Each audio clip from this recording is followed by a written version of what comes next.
Before we get into the video, could everyone please subscribe to my HOA Karen Tales channel? Thank you so much. Two men in police uniforms stood at the gate, HOA stitched across their vests. Sir, this property is in violation of HOA standards, the bald one said with a smirk. My heart raced. I didn't live in an HOA. You do now, he replied. But what happened next? They never saw it coming. It all started on a quiet Tuesday morning, the kind of morning where the air is still, the birds are chirping lazily, and the world feels like it's taking a long, slow breath. I was sitting on my back porch, sipping coffee, feeling the warm sun on my face. The hum of the countryside was peaceful, almost too peaceful, like the calm before a storm. And then I saw them. Two men stood at my front gate, full police-style uniforms, tactical belts weighed down with gear, and badges gleaming in the morning light. The bold white letters, HOA, stitched across their chests stood out like a threat. My first thought was that they were cops, maybe sheriff's deputies, but there was something off about them, too stiff, too rehearsed, like they were trying too hard to look official. The bald one moved first. He was tall, heavy-set, with mirrored sunglasses that reflected the glare of the sun. His jaw was set in a way that said he was used to getting his way. He stepped forward and tapped on my gate with the flat of his hand, hard enough to make the metal rattle. The other man, wiry and sharp-featured, stayed back, clipboard in hand. His eyes were sharp and calculating, scanning my property like he was already taking inventory. I frowned, my gut twisted. I didn't live in an HOA community. My house sat on 2 acres of private land I'd fought tooth and nail to hold on to after my parents died. No HOA had ever come near it. No one had the right to even try. Sir, the bald one said, his voice cold and hard as steel. This property is in violation of HOA standards. We're here to assess fines and proceed with repossession. My heart started pounding in my chest. My grip tightened around the coffee mug.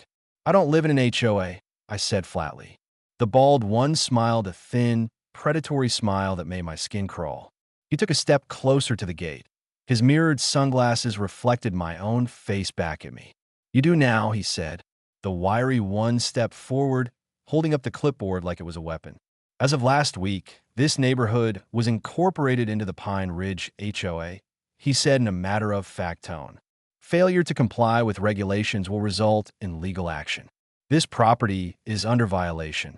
I felt a cold wave wash over me, the kind of creeping dread that sets in when you realize you're standing on the edge of a cliff. My mind raced, trying to make sense of it. Pine Ridge HOA didn't exist. There was no record of any new homeowners association in this county. I would have heard about it. This wasn't legal. This was a scam. I stepped toward the gate. My jaw tightened. My pulse thumped in my ears. Get off my property, I growled. The bald man's smile widened. He tilted his head like he was amused. I didn't need your permission. He glanced at the clipboard. You've got 24 hours to comply. His voice dropped lower, colder, or we take the property. I took another step toward the gate, fists clenching at my sides. My property, my land, my home. Try it, I said through gritted teeth. The bald one smile didn't fade. He stood there for another long second, then turned and walked away. The wiry one followed, the clipboard tucked under his arm. They climbed into a black SUV parked at the end of the driveway, no plates, and drove off. I stood there, heart hammering against my ribs, blood boiling beneath my skin. This was personal. I turned and stalked back toward the house, my mind already racing through options. I had security cameras. I could review the footage, maybe pull a plate off that SUV if there was one. But the fact that they'd even gotten this far, that they had paperwork, fake or not, meant they'd done their homework. I pulled out my phone and called the county clerk's office. A woman picked up after a few rings. Hi, this is Daniel Evans. I need to ask about a recent HOA filing, Pine Ridge HOA. She paused. I'm sorry, Mr. Evans. There's no record of any HOA filing under that name. My stomach tightened. Are you sure? Yes, sir. I hung up and paced across the porch. The papers they'd shown me had looked real, official stamps, legal jargon, the whole 9 yards. Someone had gone through a lot of effort to make it look legitimate. 24 hours. I knew one thing for sure. This wasn't just a scam. This was a threat, and threats of consequences. My phone buzzed in my hand. I looked down, a text from an unknown number. "See you tomorrow, Mr. Evans." I gritted my teeth. My thumb hovered over the screen for a second before I shoved the phone into my pocket. A breeze kicked up, rustling the trees at the edge of my property. I stood there for a long time, watching the tree line, heart still thundering. Then I turned and walked inside. If they were going to come back tomorrow, I'd be ready. I didn't sleep that night, not for a second. I lay in bed, staring at the ceiling, heart pounding like a war drum. Every time I closed my eyes, I saw their faces, those smug, arrogant grins, and it made my skin crawl. Haz's cold smile burned in my mind, and the sharp-eyed clipboard guy, calculating and detached, watching me like a predator sizing up its prey. My jaw ached from grinding my teeth. I replayed the scene over and over, trying to figure out where the hell they came from, how they managed to forge those documents, and what they thought was going to happen next. I dug through everything that night: county records, neighborhood contracts, property lines, every legal document I had. My laptop screen burned my eyes as I scrolled through files, searching for any trace of Pine Ridge HOA. There was nothing, no filings, no registration, no records. It was a complete fabrication. They had nothing, which meant they were betting on intimidation and confusion, the oldest scam in the book. But this, it was more than a simple scam. They were too organized, too confident. They knew I'd fight it, which meant they were prepared for resistance. That made it personal. By 4 a.m., I was pacing my living room like a caged animal, fists clenching and unclenching at my sides. My mind kept circling back to the same question: how far are they willing to take this? I got my answer the next morning. I woke up to the deep rumble of heavy machinery, the unmistakable grinding sound of metal on concrete. My eyes snapped open. I bolted out of bed, pulled on my jeans and boots, and rushed outside. My heart hammered in my chest, adrenaline surging through my veins. And there they were. The fake cops were back, this time with a crew of workers and a goddamn bulldozer. The machine's shreds were already cutting into the edge of my driveway, chewing through the asphalt like it was paper. The workers, for guys in high-visibility vests, were standing around looking casual, as if they were doing routine road work. One of them held a sledgehammer over his shoulder. Another had a spray can, already marking out new cuts in the driveway. "What the hell are you doing?" I shouted, running toward them. Hayes, I knew his name now, was standing just off to the side, hands on his hips, that same smug smile curling his lips. The clipboard guy stood next to him, jotting down notes like this was some kind of real estate assessment. Hayes didn't even flinch. He turned toward me, looking almost amused. "You refuse to comply," he said, his voice calm, matter of fact. "We're exercising our right to seize property under HOA bylaws." "I'm not an HOA." I roared, my voice echoing off the trees. I could feel the heat rising in my face, my hands shaking with rage. Hayes shrugged and pulled a folded document from his jacket.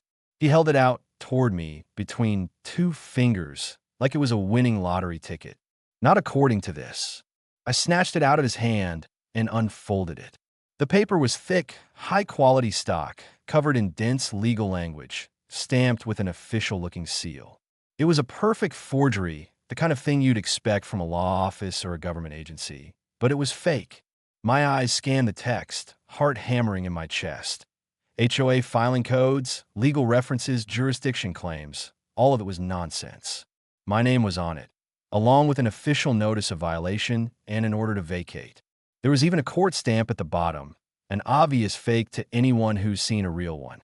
I ripped the paper in half without thinking, letting the pieces flutter to the ground. Hayes' smile widened. "That's a felony," he said, his voice low and dangerous. "We could take you in for that." My fist clenched so hard my knuckles cracked. "Get off my land." Hayes took a step closer, his mirrored sunglasses reflecting my face back at me. He leaned in slightly, his mouth twisting into a cruel smile. "You don't get it," he said softly. "This isn't about the land. It's about control." His voice was low, calm, and full of quiet menace, like he was savoring every word. He gestured toward the construction crew. The bulldozer roared to life behind him, belching smoke into the air. One of the workers picked up the sledgehammer and swung it lazily against the edge of the driveway. Concrete splintered beneath the impact. "By tomorrow, you won't have anything left," Hayes said. My vision narrowed. The heat in my chest burned white hot. I could feel my pulse pounding in my ears. Every instinct, I had screamed to put him down right there, to grab the sledgehammer out of the worker's hands and smash that smile off Hayes' face. Hayes' smile widened, like he could feel it, like he wanted me to snap. He wanted me to lash out, so he'd have an excuse to escalate. That's how these types operate. Push you into making the first wrong move, then crush you legally. I forced my hands to relax. "Pack it up," I said through gritted teeth. Now Hayes laughed, a low rumbling sound that made my skin crawl. He didn't even look at the workers. He just stood there waiting. The clipboard guy spoke for the first time. "We've documented everything," he said, flipping a page and tapping the pen against the clipboard. "Your refusal to comply will be reflected in the final report." My hands were shaking. I turned toward the crew. "You work for him." One of the workers hesitated, glancing at Hayes. "Don't listen to him," Hayes said. "He's not in charge here." The worker with the sledgehammer shifted nervously. He looked young, mid-20s maybe. His eyes darted between me and Hayes. "You keep working and you're trespassing," I said. "You know what that means?" The worker hesitated. Hayes' smile twitched. I stepped forward. "Get off my land." Hayes watched me for another long second. His mouth curled into a sharp smile. "We'll be back." Then he turned and walked away. The clipboard guy followed.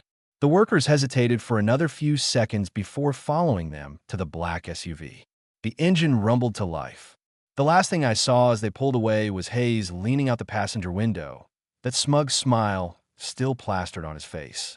I stood there for a long moment, hands trembling at my sides, blood pounding in my ears. My driveway was torn to hell. Concrete chunks scattered across the gravel. They weren't bluffing. They weren't just trying to intimidate me. This was a message, and if they thought I was going to roll over, they were about to find out just how wrong they were. That was it. I'd had enough.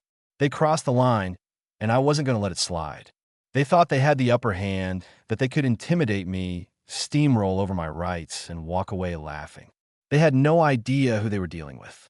What they didn't know was that I had a security system, and not just the cameras strapped to the corners of my house. I had something better. Jake, an ex-Marine sniper. He'd been discharged after a knee injury, took him out of active service, but that didn't take the fight out of him. Jake was one of those guys who I didn't know how to sit. Still, he needed a mission, needed to feel useful. Over the years, I'd helped him out more than a few times. He owed me more. More importantly, he trusted me. I called him that night. "How's your aim these days?" I asked, my voice low. A brief pause. "Better than ever." "Good." That was all I had to say. Jake didn't need explanations. He knew me well enough to pick up on the tension in my voice. If I was calling him, it meant something was about to go down. I didn't sleep after that call. I spent the rest of the night preparing. I checked the security feeds, made sure the cameras were pointed at the driveway and front gate. I ran through the local laws in my head, memorizing the specifics of trespassing and use of 4 statutes, just in case this went to court. I made coffee, drank it black, and watched the sun rise from the back porch. I didn't feel tired. I felt sharp, focused. By the time Hayes and his crew came back the next morning, Jake was already in position. They rolled up in the same black SUV, tires crunching over the torn gravel of my driveway. This time, they brought more muscle. 4 guys in work boots and tactical vests, looking less like a construction crew and more like hired muscle. Hayes climbed out first, wearing the same smug expression he always had, like he was already thinking about how he'd spend the payout for my property. The clipboard guy was right behind him, tucking a pen into his jacket. Hayes strutted toward my house like he owned the place, like he'd already won. He stopped at the bottom of the porch steps and adjusted his sunglasses. "You're making a mistake," I said, standing in the doorway with my arms crossed. My voice was steady, calm, controlled. Hayes smiled. "Oh yeah? What are you going to do?" I smiled back. "Not me him." A single red dot appeared on Hayes' forehead. He froze. His smile twitched and disappeared. His mirrored sunglasses reflected the red light dancing on his skin. Slowly, his head tilted upward as if he could see where the laser was coming from. He couldn't. Jake was good, damn good. "You've got 30 seconds to get off my land," I said. My voice was sharp, low, the kind of tone that makes the hair on the back of your neck stand up, or Jake's going to find out how deep that helmet goes. Hayes's eyes widened. His mouth opened slightly, but no sound came out. The clipboard guy dropped the clipboard. It hit the gravel with a soft thud, and he raised his hands, palms out. The construction crew backed away slowly, glancing at one another with wide, uncertain eyes. One of them looked like he was about to run. 10 seconds, I said. Hayes's mouth twisted into a snarl. He forced himself to smile, a weak, brittle expression that didn't reach his eyes. "You think you can scare me?" he said, voice tight. "I don't need to scare you." I gestured toward the laser sight. Jake already did. A single bead of sweat slid down Hayes's temple. He took one step back, then another. The clipboard guy followed, glancing nervously toward the tree line. Where Jake was stationed, 5 seconds. I said. Hayes' jaw clenched. His gaze darted between me and the red on his forehead. "Let's go," he snapped at the crew. They hesitated. The guy holding the sledgehammer glanced toward Hayes. "Now," Hayes barked. The crew dropped their tools. The guy with the sledgehammer let it hit the ground with a heavy thud and jogged toward the SUV. Clipboard guy followed. Hayes took another step back. His smile was gone now, replaced by something colder. They climbed into the SUV. The engine roared to life. The tires spat gravel as they reversed down the driveway. Jake held the dot on Hayes's head the entire time, even after the SUV disappeared down the road. I could feel the tension in the air, the weight of what had just happened. Slowly, the red dot vanished from my sight. I exhaled, flexing my hands, feeling the adrenaline fade just enough to keep my focus sharp. My phone buzzed in my pocket. Jake needed me to keep watching. I smiled. Not yet. I walked down the driveway and picked up the clipboard. The paper was blank, a show, a prop to make them look official. The whole thing was a bluff, smoke and mirrors designed to push me into submission. But now they knew better. I walked back toward the house, stopping at the porch steps. The air was still too quiet. I stood there for a long moment, letting the weight of the last hour settle over me. Jake had given me the edge this time, but I knew Hayes wasn't going to let it go. Guys like him don't just slink away after getting humiliated. He'd be back, and next time it wouldn't just be a bluff. They made a mistake coming after me. Next time, I'd make sure they regretted it. Later that day, I called the sheriff's department. My hands were steady as I dialed the number, but the rage that had been burning in my chest for the last 48 hours was still there, smoldering beneath the surface. I wasn't about to let this slide, not after they'd tried to strong-arm me off my own property. The phone rang twice before the sheriff picked up. His voice was calm, measured, the kind of tone you expect from someone who's been doing this job a long time. "Sheriff Duncan," he said. "Sheriff, it's Daniel Evans," I said. "I need to report an incident of trespassing and impersonation." There was a brief pause. "All right, Mr. Evans. Why don't you tell me what happened?" I gave him the short version, left out Jake and the sniper, of course, but made sure to hit the important parts. The fake uniforms, the fraudulent paperwork, the threats, the destruction of property. Sheriff Duncan didn't say much while I talked, but I could hear the tension building in his breathing. When I finished, there was another pause. Then Duncan's tone sharpened. "Did you say Pine Ridge HOA?" "Yeah," I said. "What?" "Hold on." I heard the sound of papers shuffling, then the muted clatter of a keyboard being typed on. A low grunt followed. "Son of a..." "What the name?" "Hayes," Duncan said. "Bald guy, about 6 feet, 0 inches, mirrored sunglasses?" "Yeah," low sigh. "Not the first person to call about him." I sat up straighter. "What do you mean?" "There have been complaints," Duncan said. "Unregistered HOA claims, false property seizures, strong-arm tactics." A sharp exhale, but until now we couldn't get anything to stick. They never stayed in one place long enough. I repeated, Hayes and his partner, a guy named Bishop. "Wiry guy, sharp-looking." "That's the one." "Well," Duncan said, "I think you'll be happy to know they both have outstanding warrants in 2 counties for impersonating law enforcement and extortion. Looks like they've been running this scam all over the state."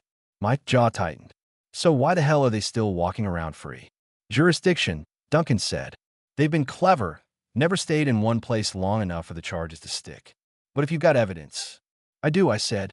Security footage, the forged paperwork, and about half a dozen construction workers who will probably flip the second you put pressure on them. Duncan let out a low chuckle. That'll do it. How fast can you move on this?